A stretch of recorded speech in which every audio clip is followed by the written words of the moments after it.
en disant c'est en toute seconde. Il a confirmé dans la bouche de son serviteur. Donc le soir, Martijane, qu'est-ce que j'aurais dit aussi là? J'aurais soufflé sur sa patte là. Donc déjà, j'avais pas permis là. Qu'est-ce qu'elle a dit? Seigneur, tu as dit. Oui, j'ai fait premier. Et j'ai mis là. Donc, si c'est bon, on va la mettre quand même. Je rentre à la maison. Maintenant, Je suis le frère Francis. Je suis le 4e enfant d'une famille de 5 personnes.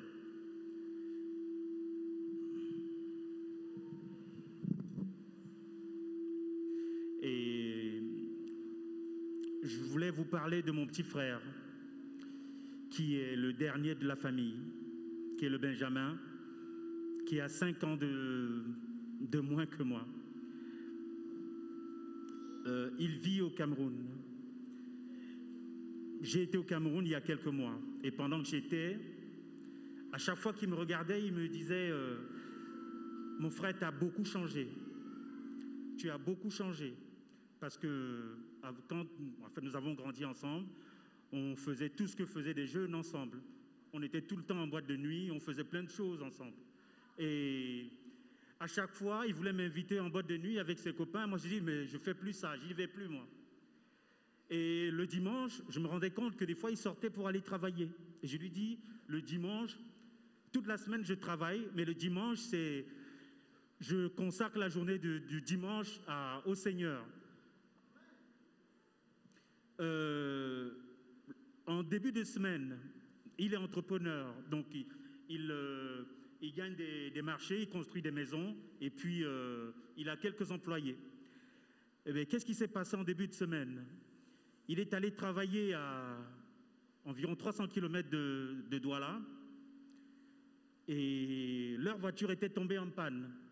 Ils ont pris un taxi brousse dans un petit village qui était environ à 60 km d'une grande ville.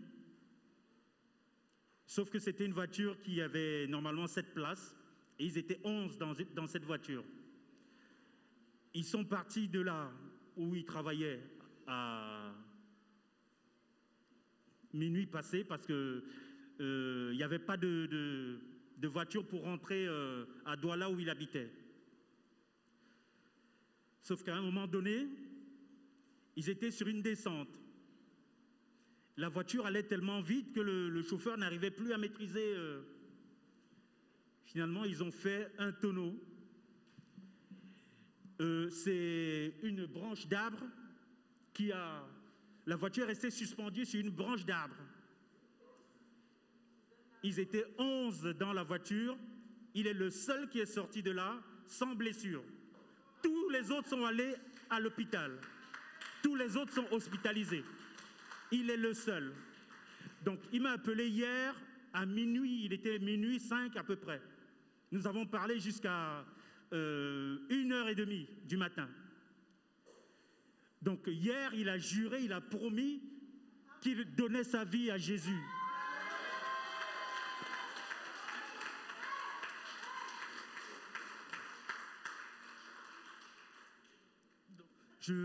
Les mots me manquent. Les mots me manquent. Ils sont restés suspendus sur une branche d'arbre et en dessous, il y avait un ravin à environ 3 mètres. Donc, ils ont passé la nuit suspendus dans cet arbre. Hein.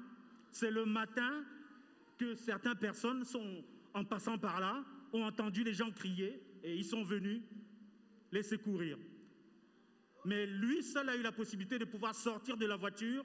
Il a marché environ 7 km dans la brousse, il ne savait même pas où il allait.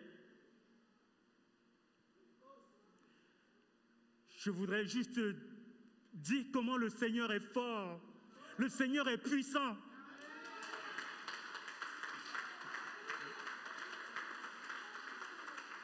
Si le Seigneur n'avait pas été là, je vous parlerai de lui au passé maintenant. Mais c'est quelqu'un il est tellement humble, tellement généreux, qu'il a promis qu'il va donner sa vie au Seigneur. Quelle que soit la situation sociale que nous avons, nous ne sommes rien Nous ne sommes rien du tout. C'est le Seigneur qui nous, comment dirais, c'est le Seigneur qui nous façonne.